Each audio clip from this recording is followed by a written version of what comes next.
하나님의 말씀 이사야서 9장 1절부터 4절까지의 말씀 다 같이 한 목소리로 읽겠습니다. 전에 고통받던 자들에게는 흑암이 없으리로다. 옛적에는 여호와께서 스불룬 땅과 납달리 땅이 멸시를 당하게 하셨더니 후에는 해변 길과 요단 저쪽 이방의 갈릴리를 영화롭게 하셨느니라. 흑암에 행하던 백성이 큰 빛을 보고 사망의 그늘진 땅에 거주하던 자에게 빛이 비치도다. 주께서 이 나라를 창성하게 하시며 그 즐거움을 더하게 하셨으므로 추수하는 즐거움과 탈취물을 나눌 때의 즐거움 같이 그들이 주 앞에서 즐거워하오니 이는 그들이 무겁게 맨 멍에와 그들의 어깨 채찍과 그 압제자의 막대기를 주께서 꺾으시되 미디안의 날과 같이 하셨음이니이다. 아멘. 어느 성도의 이야기를 들었습니다. 이분이 어느 단체의 임원이 돼서 모임을 준비하고 진행을 하면서 많이 힘들었다는 거예요. 그분의 표현을 빌리자면 지옥에 갔다 왔다고 이야기를 합니다. 그만큼 힘들었다는 이야기겠죠. 이런 생각이 들었습니다. 그래도 당신은 괜찮은 겁니다. 괜찮은 거예요. 왜냐하면 그래도 그 힘든 기간이 짧잖아요. 정해져 있잖아요. 그러나 우리가 이 땅을 살면서 겪는 여러 가지 어려움과 문제들은 어떻습니까? 그 기간이 정해졌습니까? 언제인지 알아요? 언제 이 문제가 끝나는지 압니까? 전혀 알지 못해요. 그러니 생각해 보세요. 하루하루의 삶이 얼마나 조마조마하겠습니까? 이 문제가 결국엔 좋게 끝날지 해피엔딩이 될지 아니면 새드엔딩이 될지 모르는 상황 가운데 하루를 그렇게 조바심 내며 살아간다. 얼마나 괴로운 인생이겠습니까? 사람이라면 누구나 한 번쯤은, 아니죠, 한 번뿐이겠습니까? 얼마나 수없는 일들을 많이 겪어왔습니까? 여러분 혹시나 최근에 내 이 목까지 숨이 턱 막힌 적이 없습니까? 뿐만 아니죠. 최선을 다해서 내가 열심히 오늘까지 살아왔음에도 불구하고 손을 보니까 별로 남는 게 없어요. 빚만 가득한 경험은 없습니까? 자녀를 위해 열심히 기도했건만 도리어 상황이 악화돼서 시련을 겪을 수도 있지요. 때로는 아침에 눈 뜨는 게 너무 두려워서 괜히 나가기 싫고 민기적 되는 경험은 없습니까? 여러분 이것을 가만히 생각해 보면 이렇게 우리의 마음은 늘 막막해요. 이런 막막한 마음들은 우리의 삶의 현장에서 더욱더 구체적인 현실로 통증으로 우리를 계속해서 짓누르고 있지요. 누군가에게는 그것이 사업장을 열 때마다 한숨 짓는 일일 수도 있습니다. 이번 달 임대료는 어떻게 마련하지? 직원들의 월급은 어떻게 감당할 수 있을까라며 고개를 떨굴 수도 있을 겁니다. 누군가에게는 밤잠을 못 자게 하는 일일 수도 있습니다. 나도 모르게 눈물 나게 하는 자녀의 이름일 수 있습니다. 내 목숨보다 귀한 내 자녀인데 정작 내 자녀를 위해 해줄 수 있는 것을 생각해 보면 아무것도 없어요. 그저 하나 기도뿐이라고 하는 것, 이런 무력감이 나를 짓누르기도 합니다. 때로는 질병이 우리의 가정을 삼키려 할 때도 있어요. 믿었던 사람에게 배신을 당할 수도 있습니다. 이럴 때마다 우리의 영혼은 속절없이 곤두박질 치기도 합니다. 분명 열심히 살았는데, 최선을 다해서 살아왔는데, 성실하게 살아왔다고 자부하는데 왜 내 인생의 바퀴는 계속해서 진흙탕에 빠져만 같은 걸까? 왜 다람쥐 쳇바퀴 돌아가듯 그저 내 인생이 헛도는 것 같을까? 우리는 이런 순간이 올 때마다 진지하게 묻습니다. 하나님,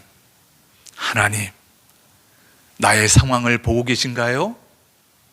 이 상황 어떻게 이해해야 하겠습니까?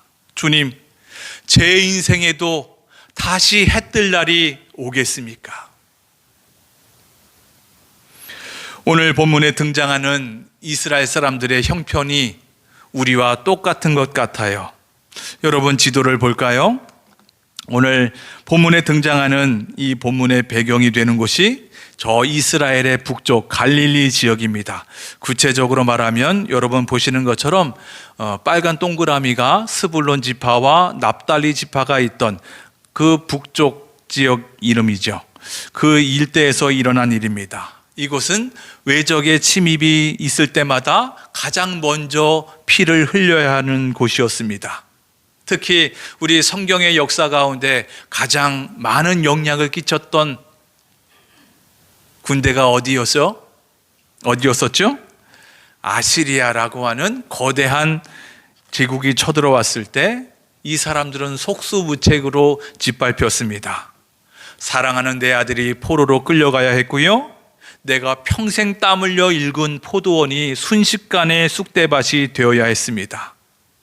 그들에게 이곳 갈릴리는 더 이상 아름다운 생각을 하며 살기 좋은 고향 땅이 아니라 사망의 그늘진 땅이 되고 말았습니다. 설상가상이에요.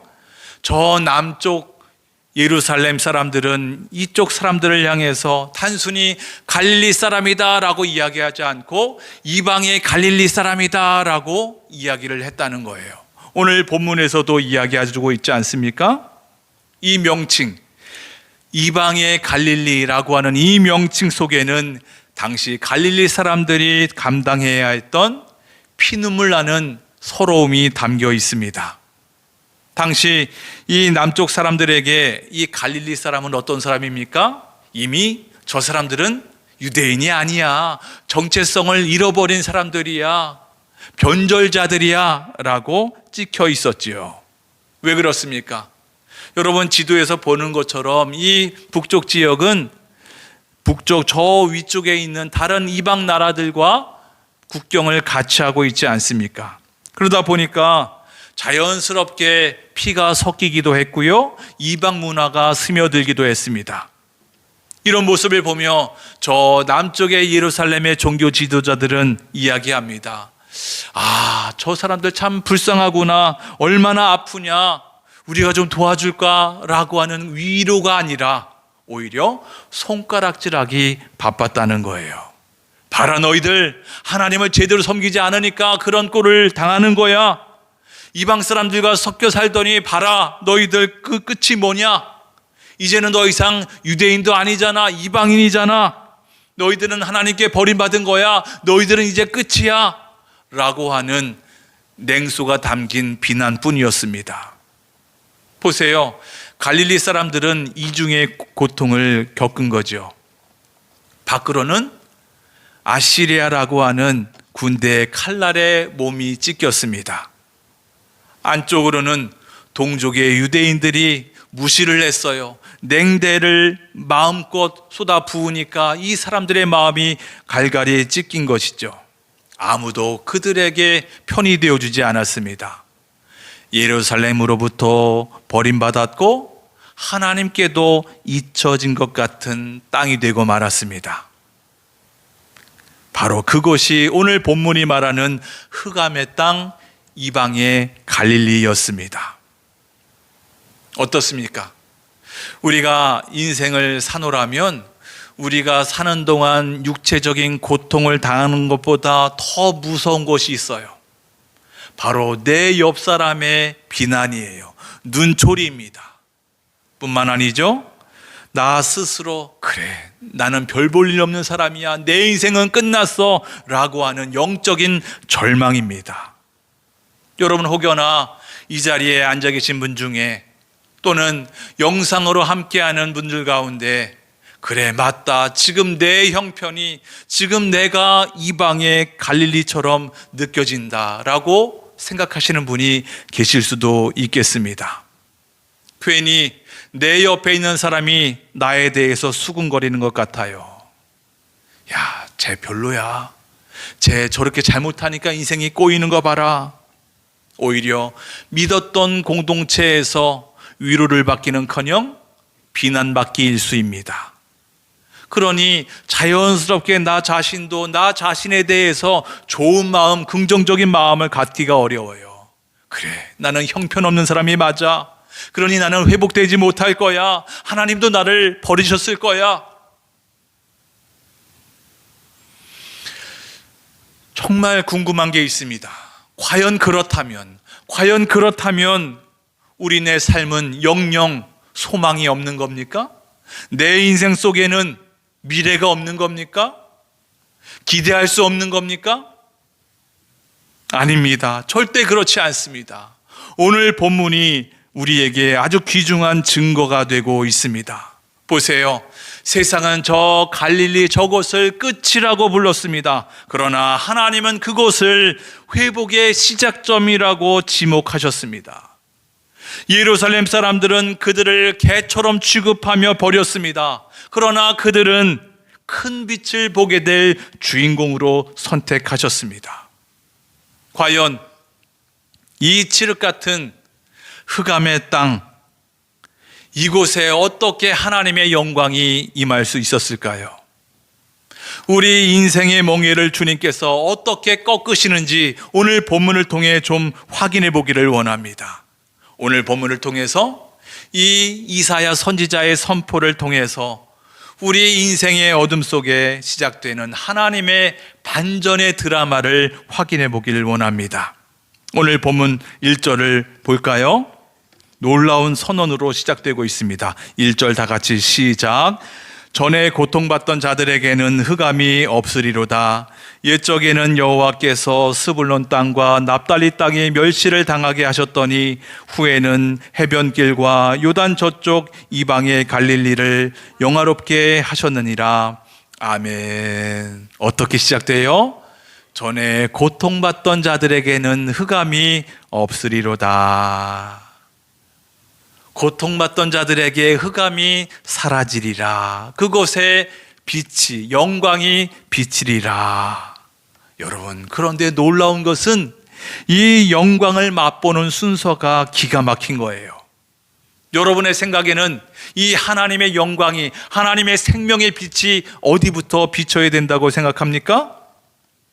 여러분, 우리가 좀 더 이 말씀을 쉽게 이해하기 위해서 1절 말씀을 새 번역으로 읽어보겠습니다. 다 같이 시작.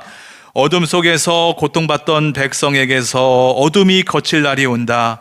옛적에는 주님께서 스불론 땅과 납달리 땅으로 멸시를 받게 내버려 두었으나 그 뒤로는 주님께서 서쪽 지중해로부터 요단강 동쪽 지역에 이르기까지, 그리고 이방 사람이 살고 있는 갈릴리 지역까지 이 모든 지역을 영화롭게 하실 것이다. 아멘. 하나님이 가장 먼저 어디부터 영화롭게 하신다고요? 어디부터 생명의 빛을 비추신다고요? 화려한 예루살렘 성전이 아니랍니다. 저 서쪽 지중해로부터 요단 동쪽까지, 그리고 멸시당하던 스불론 땅, 납달리 땅이 있던 이 갈릴리 지역을 하나님께서 가장 먼저 영화롭게 하신다. 아멘입니다. 아멘. 여러분, 세상의 빛은 그렇지 않습니다. 중심에서부터 변두리로 퍼져나가지 않습니까? 세계의 어느 나라든지 수도가 가장 중심이 먼저 발전을 하고요, 그 발전이 점점 지속되면 점점 멀리 퍼지게 되는 겁니다. 여러분, 우리나라 정부가 요즘에 내고 있는 핵심 정책 중에 하나가 무엇입니까?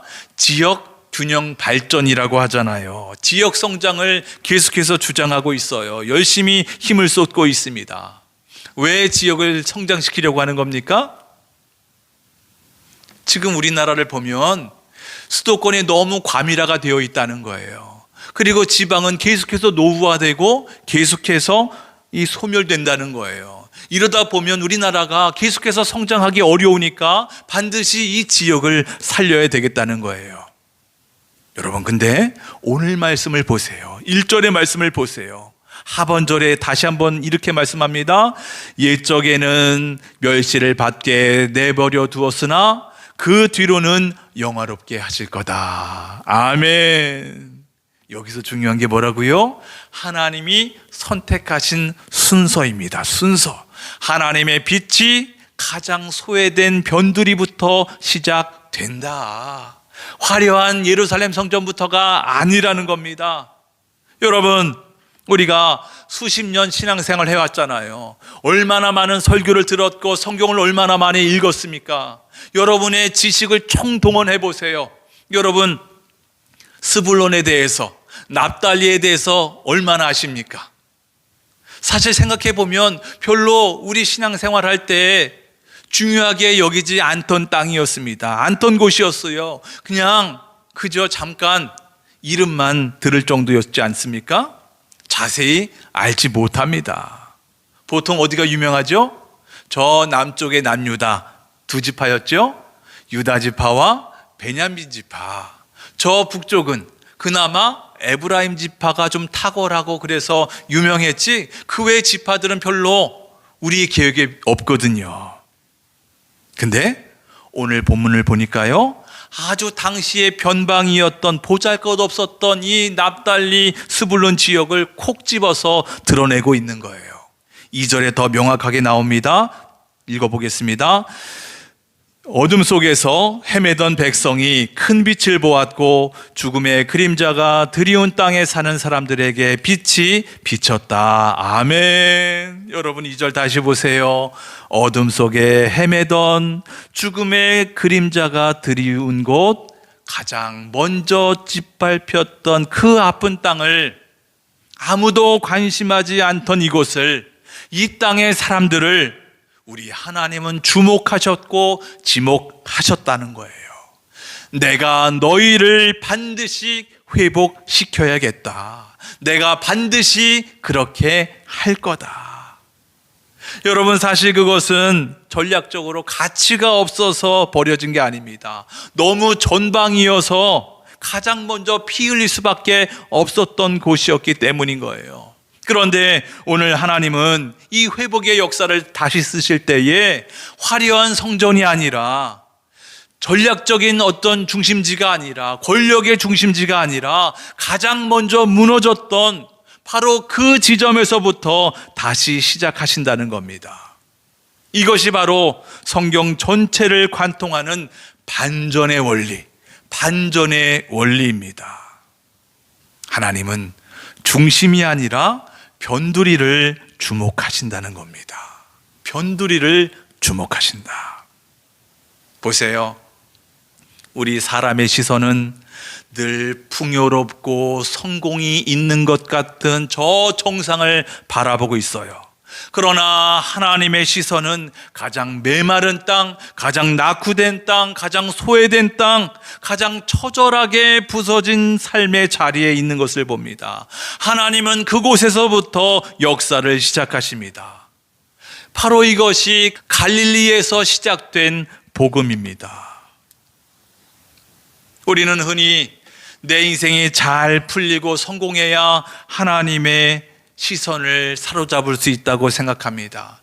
내가 잘 될 때, 성공했을 때 하나님이 나를 찾아오시겠구나라고 하는 그런 생각이 내 마음속 깊이 있지요. 그러나 그렇지 않아요. 내가 번듯해야만 주님이 영광 받으시는 것도 아닙니다. 오늘 본문을 보세요. 주님께서 정반대로 말씀하고 있습니다. 가장 아픈 곳이 가장 먼저 치유받는다. 병원에 가면 응급 환자들이 가장 먼저 진료를 받을 수 있지 않습니까? 마찬가지예요. 하나님의 시선은 지금 가장 깊은 흑암 속에 있는 영혼에게 고정되어 있다는 겁니다. 여러분, 삶을 돌아보시길 바랍니다. 과연 내 삶 가운데 가장 무너진 곳, 가장 심각한 곳이 어디일까? 여러분, 그곳은 나의 치부가 아닙니다. 오히려 하나님의 영광, 하나님의 임재를 맛볼 수 있는 가장 소중한, 가장 귀한 장소가 되고 있다는 겁니다. 여러분에게 가장 아픈 곳은 어디입니까? 10년째 계속해서 끊이지 않는 경제적인 문제입니까? 도무지 풀리지 않는 부부 문제입니까? 계속해서 아무리 눈물 흘리며 기도해도 해결되지 않는 자녀의 문제입니까? 여러분, 포기하지 마십시오. 사람들은 우리의 그 아픈 부분을 보면서 야, 그것 때문에 안 되겠다, 그것 때문에 힘들겠다, 너는 이제 끝났어, 너희 가문, 너희 집은 이제 끝이야 라고 말할지 모르겠습니다. 마치 저 예루살렘 사람들이 갈릴리 사람들을 보며 혀를 찼던 것과 같습니다. 그러나 기억하시길 바랍니다. 오늘 말씀을 보세요. 주님께 그것은 가장 먼저 하나님의 사랑이 임할 곳이라고요. 하나님의 영광이 임할 장소다라고 우리에게 말씀하고 있습니다. 아, 내 인생은 끝이구나, 여기서 끝이야, 여기서 포기해야 되겠다라고 하는 그 장소가, 그 순간이 하나님의 빛이 임하는 순간이요, 장소라는 겁니다. 보세요. 햇빛은 저 산 꼭대기부터 비추기 시작합니다.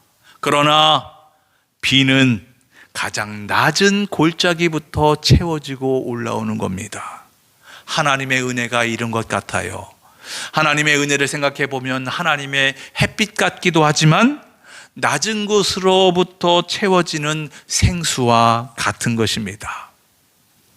오늘 우리의 인생이 내 인생 최고 밑바닥이야, 골짜기야 라고 느낄 수 있습니다. 그러나 여러분, 낙심하지 마십시오. 낙심하지 마십시오. 그것은 하나님의 은혜가 가장 먼저 채워질 자리입니다. 가득히 채워질 자리입니다. 오늘 본문을 보니까 이 어둠 속에 하나님의 생명의 빛이 비쳤다고 합니다. 이 빛이 임했다고 하는 것은 단순히 이제 앞을 볼 수 있게 되는 거구나, 그게 아니라는 거예요. 하나님의 빛이 임하면 그동안 우리를 짓누르고 있던 어둠의 세력들이 힘을 잃고 물러가게 된다는 겁니다. 이제 그 빛이 어떻게 우리의 삶의 몽해를 꺾을 수 있을까요? 과연 하나님의 빛이 머무는 그런 사람들에게 일어나는 변화가 무엇이겠습니까? 두 가지로 이야기하고 있는데, 첫 번째는 잃어버린 기쁨을 다시 회복할 수 있다고 말씀합니다.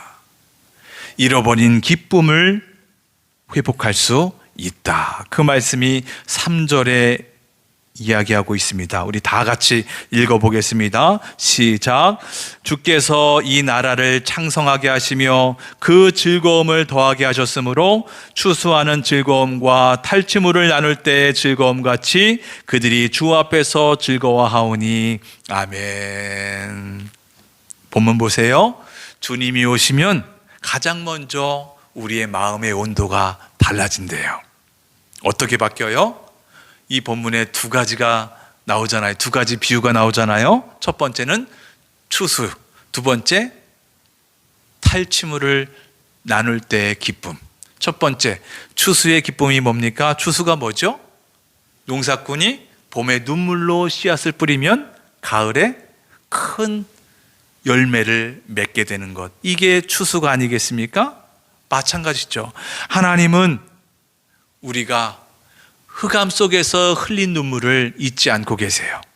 그래서 우리는 그렇잖아요. 이 어둠에 있을 때 하나님 언제까지 눈물 흘려야 합니까? 언제까지 이곳에 있어야 합니까? 라고 울부짖으며 통곡했던, 인내했던, 버텼던 그 세월을 우리 하나님은 결국에는 기쁨의 단으로 거두게 하시는 거예요. 기쁨의 단으로.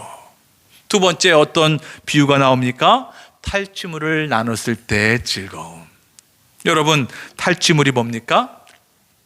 전쟁에서 승리한 사람이 가져가는 전리품을 이야기하는 것 아니겠습니까? 이 전리품은 내 힘으로 얻는 게 아닙니다. 하나님이 이기게 하셔서 얻게 되는 선물인 거죠. 선물.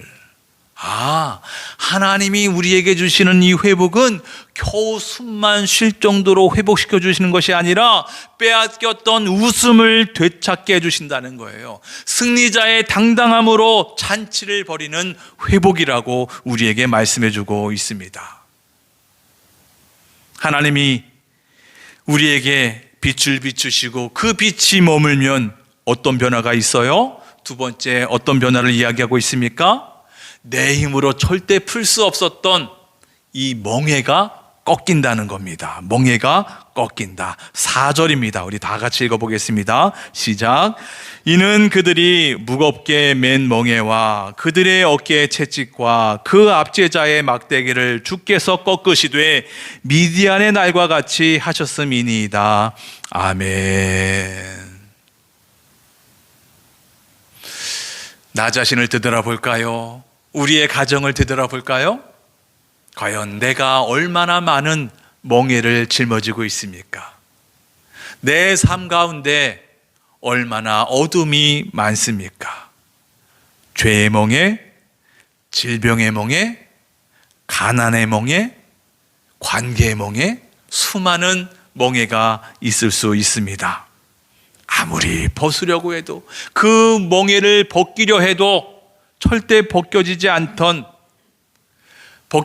뿐만 아니라 그 멍에 때문에 우리가 얼마나 아프고 괴롭고 무겁고 힘들었습니까? 그런데 주님은 이것을 어떻게 처리해 주신다고요? 미디안의 날과 같이 해 주신다는 거예요. 미디안의 날과 같이 해 주신다. 미디안의 날이 어떤 것이죠? 과거에 기드온 300용사가 13만 5천 명을 무찔렀던 사건을 빗대서 이야기하고 있습니다. 기드온이 칼을 잘 휘둘러서 이긴 거예요? 아니에요. 그저 이 사람들이 한 것은 자기 손에 들고 있던 이 항아리를 깨고 하나님의 횃불을 드는 것 외에는 한 게 없습니다. 내가 멍에를 꺾은 것이 아니라는 겁니다. 전쟁은 하나님이 하신 거예요. 이스라엘 사람들은 손 까딱 하나 하지 않고 그냥 승리를 얻은 거예요. 여러분, 이것이 복음이에요. 복음입니다.